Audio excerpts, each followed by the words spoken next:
What we are doing in the USMCA is relevant to everybody who is interested in trade because we have flipped the narrative, the strong criticism of US trade policy on its head. For the first time ever, we are offering workers a mechanism for their own advocacy and empowerment through a trade agreement. Without this trade agreement, they wouldn't have this mechanism. And I think that this is one of the cornerstones of what we call the worker-centered trade policy, which is to drive a trade policy that more Americans feel like is going to champion their interests. On the other hand, we're also doing a lot for our farmers, as we always have.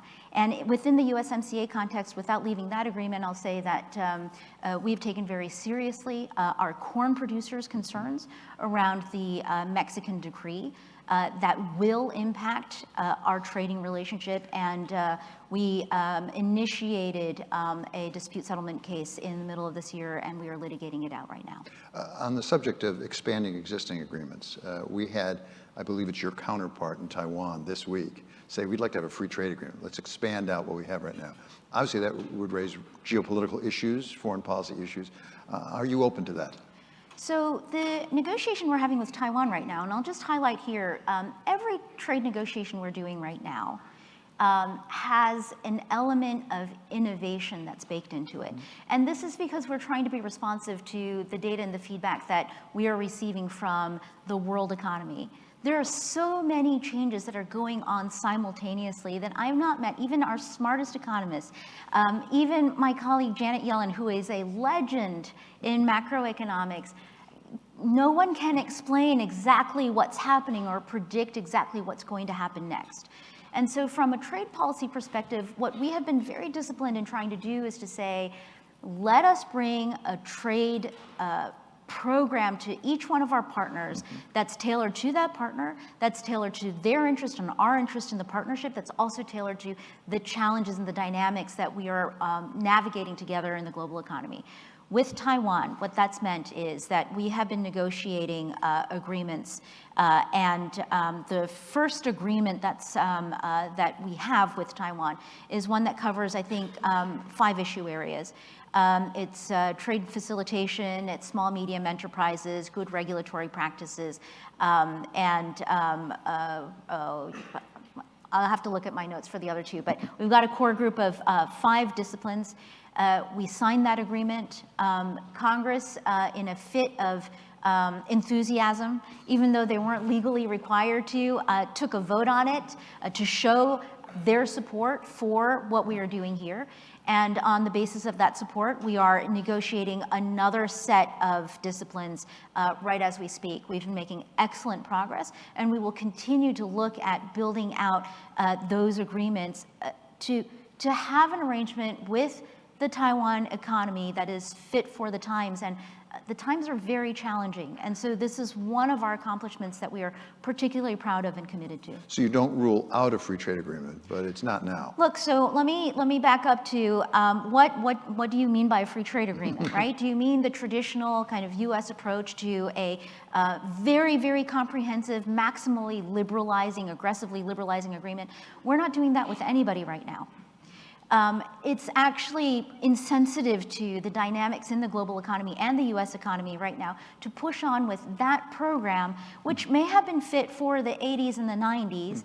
Maybe it was starting to show its age in the 2000s and 2010s. It's 2023. We need new policies. There's innovation going on all around us. When we were negotiating those agreements, I don't know, AI wasn't even a thing that we talked about, right? So in all these different ways, but certainly we hadn't experienced the pandemic, supply chain discombobulations and disconnect, the fragilities, the geopolitical tensions where we've always had them, but they were different and at a different scale with different partners. So in all ways, as much as we embrace innovation instinctively as Americans, and certainly in our economy, we need to be embracing innovation in our trade policy, and that's what we're doing. And that's why when you say FTA, sure, if by FTA you mean, are we innovating trade agreements and are we doing trade aggressively but in new ways? Yes. When you say FTA, if you mean the old style trade agreements that we used to do, then no. We have to talk about climate. it's been a priority of President Biden from the beginning of the Biden administration. You've said that trade does have a role in that, in climate. We've just been experiencing COP28. What specifically can you do in trade with respect to that? Let me be more pointed than that. Why don't we have a carbon adjustment tax? That's something that we've heard favorable things, even from President Biden about. Yeah. Democrats had a proposal, didn't go forward. Yeah. Why don't we just do that? Okay, so first, trade has to be part of the solution. Why aren't we there yet? And I would say, you're talking to the wrong person. That question needs to go to the US Congress. Tax policy, who writes the tax policy? It's not that we have no role, don't get me wrong, but we each have our respective roles as prescribed by our founding document, which is the US Constitution. With respect to tax policy, that is absolutely the jurisdiction of the United States Congress. We have to have that congressional, legislative, revenue outlook and consensus, or at least a basis, before I can do anything appreciably meaningful in trade. That is true for climate. It is also true for digital. Congress gets to decide ultimately. Is the Biden administration pressing actively for a carbon adjustment tax? Are we pressing aggressively for a carbon adjustment tax? I mean, it's been known to happen that the White House proposes things to Congress to get them to enact it. Well, you should, if John Podesta is still in the building, you should ask him to come back and ask him that question. Let me go back to your original question, which is, what are we doing with respect to trade and climate? The most important thing that we've been doing, another of our innovative trade initiatives has been the negotiation of a global steel and aluminum arrangement with Europe. So we have had Section 232 global tariffs on our steel and aluminum imports. The Biden administration's perspective is, with respect to global overcapacity and global market distortions in steel and aluminum, that is a fact that we have to contend with. We have to be able to be a steel producer in the global economy, including for national security reasons, but also for basic economic reasons. But we shouldn't be taking that on alone. The distortions that are happening in the global marketplace are happening to our partners too. So we joined forces with the Europeans to say, let's figure out how we can liberalize and normalize trade between us on steel and aluminum, but work together to defend our economies against unfair trade and unfair production, and create incentives for cleaner trade and cleaner production. It also is helpful that the Europeans have put forward and are rolling out a carbon border adjustment mechanism that covers 5 or 6 sectors, very carbon-intensive industrial sectors that include steel and aluminum. That is what we've been working towards. We gave ourselves 2 years. We realized this fall that we're going to need more time. And we are committed in the Biden administration on behalf of the United States to staying at the table and working on this issue with Europe, because it is so important. And it is foundationally important to creating a template for what we might do more broadly. We have time for one more question. I want to have it be about Africa. Okay. It's something that's important overall, and I know it's important to you. Yes. Where are we right now with Africa and trade? So I think that next week will be the 1-year anniversary of the President Biden's African Leaders Summit, which we hosted last year in December. At the conclusion of that summit, President Biden gave an instruction to all of us in his administration, which is build partnerships with Africa, with the continent, with the countries, with the regions. And each one of us was encouraged to go to Africa early, often. I've been to the continent twice this year. One trip in July was to Kenya. We are negotiating another one of our innovative trade arrangements with Kenya.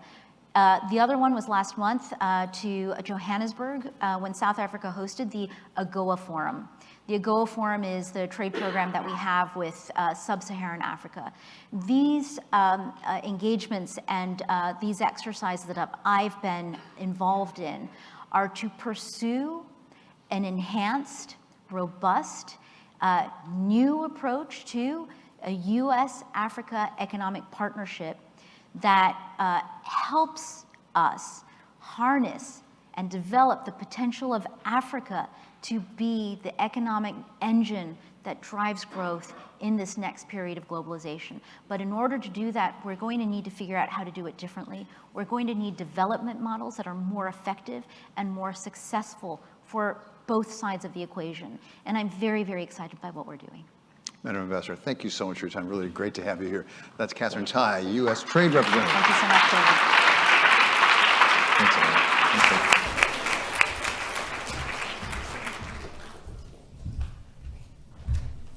you. Ladies and gentlemen, we're going to do something unprecedented for the Aspen Security Forum. We're going to give you a break.